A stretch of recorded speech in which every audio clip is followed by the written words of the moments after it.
కి ట్రాన్స్ఫర్ వచ్చామండి. ఇంతకు ముందు 5 years ఇక్కడ చేశారు. ఇంతకు ముందు ఇతని మీద ఒక కేసు పెట్టారండి. కేసు పెట్టిన తర్వాత ఎవరో ఫోన్ చేసి అబ్బాయి నువ్వురా నీ గొడవ ఏంటో తేల్చుకుందాం అన్నారండి.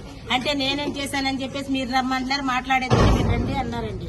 అన్నాక అతను అన్న వ్యక్తి ఎవరో ఆనంద్ శేఖర్ ఎవరోనండి అతను వీడు పిలిస్తే రాలేదని చెప్పేసి అతను కక్ష కట్టి వెనకాలండి ఇదంతా నడిపిస్తున్నారండి. మాకు తెలిసిందైతే తర్వాత పేషెంట్ ని ఒకవేళ తన్నాడే అనుకోండి, పేషెంట్ ని ఇతను కలిసి రాజీ పడితే సరిపోతుందండి.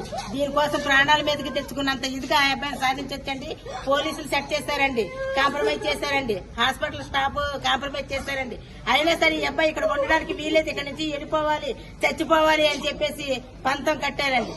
ఆ అబ్బాయి నోట్ల మాట బయటకు రాదండి. ఎవరు కొట్టినా తిట్టినా సరే ఆ అబ్బాయి తుడుచుకుని వెళ్ళిపోతాడు తప్ప గొడవ పెట్టుకునే మనిషి కాదండి. నేను వచ్చానండి రెండోసారి.